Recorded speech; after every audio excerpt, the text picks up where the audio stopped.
আসসালামু আলাইকুম। প্রিয় দর্শক, অন্যমঞ্চের আলাপচারিতায় আপনাদের সকলকে আমন্ত্রণ জানাচ্ছি।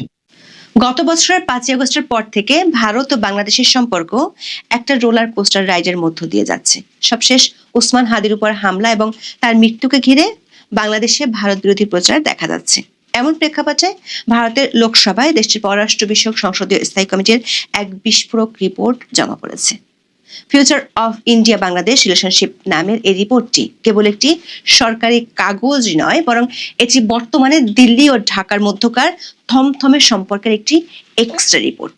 রিপোর্টে ভারত ও বাংলাদেশের মধ্যকার এলিফ্যান্ট ইন দ্য রুম বা গুরুত্বপূর্ণ ইস্যুগুলোতে 33টি সুপারিশ করা হয়েছে।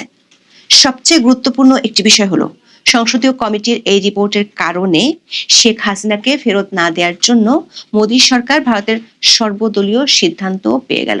সংসদীয় কমিটির এই রিপোর্টে বাংলাদেশের দাবির প্রেক্ষিতে দেশটির সাবেক প্রধানমন্ত্রী শেখ হাসিনাকে ফেরত না দেওয়ার সিদ্ধান্তই উঠে এসেছে।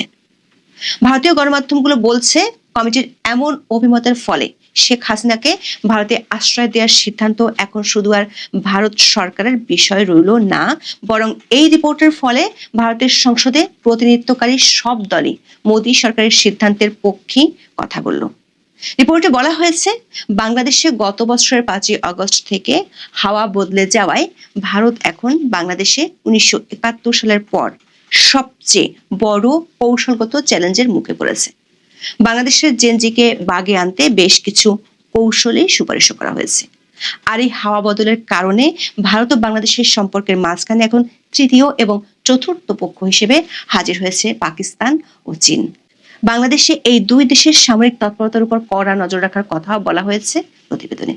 বিস্তারিত জানতে চলুন যাওয়া যাক বিশ্লেষণ। ভারতের পররাষ্ট্র মন্ত্রণালয় বিষয়ক সংসদীয় কমিটির নেতৃত্বে আছেন কংগ্রেসের সংসদ সদস্য শশী থারুর। তার নেতৃত্বে কমিটি গত বৃহস্পতিবার বাংলাদেশ বিষয়ে ভারতের লোকসভায় প্রতিবেদনটি জমা দেয়।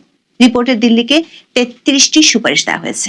এর মধ্যে কূটনীতির ভাষায় এলিফ্যান্ট ইন দ্য রুম বা আসল একটি ইস্যু হলো বাংলাদেশের সাবেক প্রধানমন্ত্রী শেখ হাসিনা।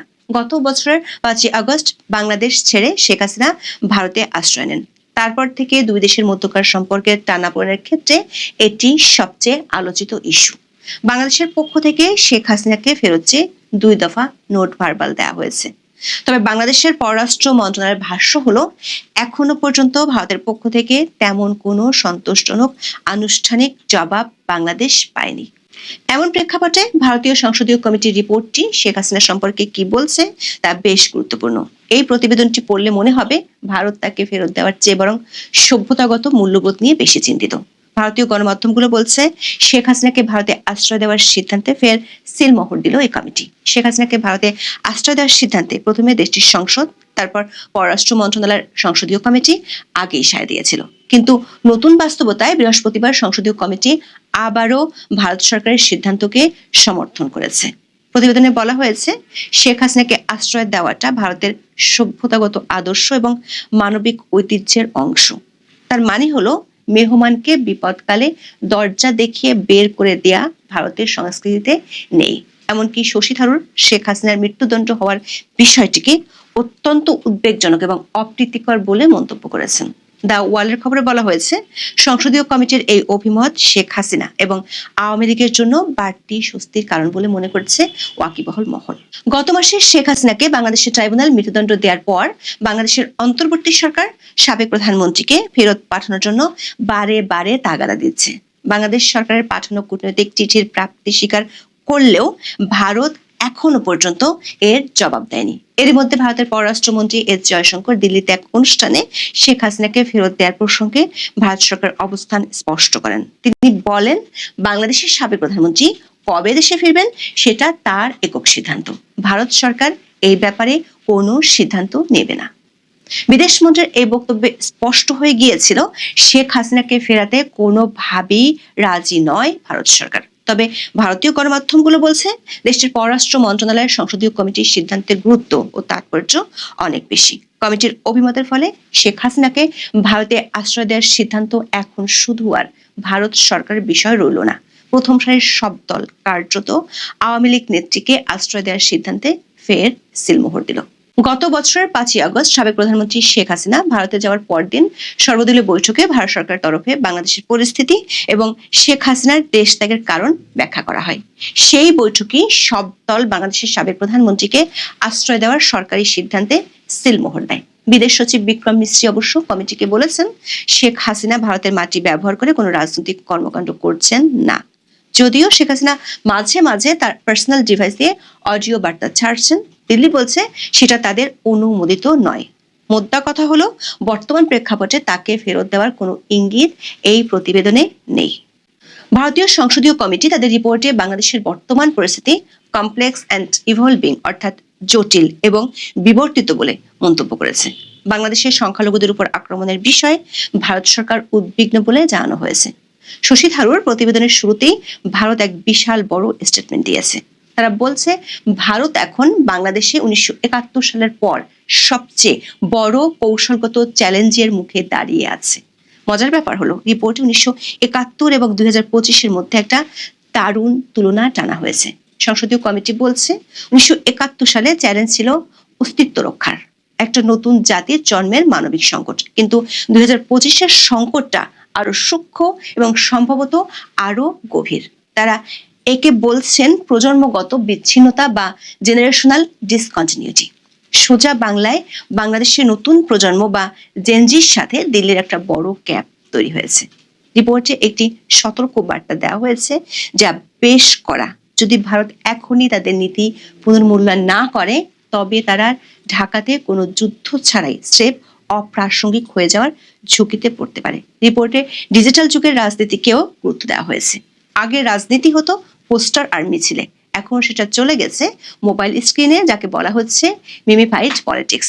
বাংলাদেশের তরুণ প্রজন্ম র‍্যাপ গান, গ্রাফিতি আর ভাইরাল মিমের মাধ্যমে তাদের ক্ষোভ প্রকাশ করছে।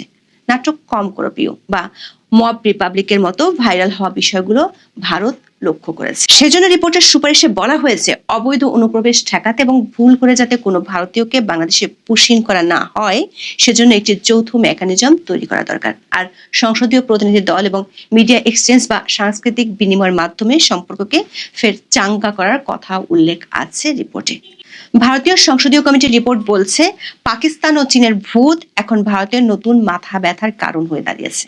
ভারত উদ্বেগের সাথে লক্ষ্য করছে, বাংলাদেশের বর্তমান অন্তর্বর্তী সরকার পাকিস্তান এবং চীনের সাথে সম্পর্ক ঘনিষ্ঠ করার চেষ্টা করছে, যা ভারতের জন্য একটি ডাবল স্কুইজ পরিস্থিতি। বিশেষ করে কয়েকটি প্রজেক্ট ভারতের চিন্তার কারণ হয়ে দাঁড়িয়েছে। এগুলো হলো পেকুয়া সাবমেরিন ঘাঁটি, মোংলা বন্দর ও লালমনিরহাট বিমান ঘাঁটি।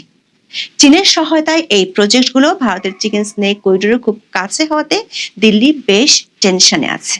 কয়েক দশকের শীতলতার পর ঢাকা ইসলামাবাদ সম্পর্কে নতুন মেরুকরণ এবং ছাত্র নেতাদের অনেকের ভারত বিরোধী বা সেভেন সিস্টার্স নিয়ে করা মন্তব্য দিল্লিকে চরম ক্ষুব্ধ করেছে। প্রতিবেদনের সুপারিশে বলা হয়েছে, বাংলাদেশের মাটিতে যেন চীন ও পাকিস্তানের মতো বিদেশি শক্তি সামরিক পদচিহ্ন না থাকে, তা কড়াভাবে মনিটর করতে হবে। পাশাপাশি ভুল তথ্য বা ভারত বিরোধী ন্যারেটিভ মোকাবেলার জন্য নতুন ব্যবস্থা নিতে হবে। দর্শক, ভারতের এই রিপোর্ট থেকে একটা বিষয় পরিষ্কার, তারা বাংলাদেশ ইস্যুতে নতুন কৌশলগত পথে হাঁটা শুরু করেছে। কারণ হাওয়া বদলেছে। একদিকে ভারত শেখ হাসিনাকে ফেরত না দেওয়ার সর্বসম্মত সিদ্ধান্ত নিয়েছে, আবার ঢাকার নতুন শক্তির সাথেও মানিয়ে নেওয়ার চেষ্টা করছে।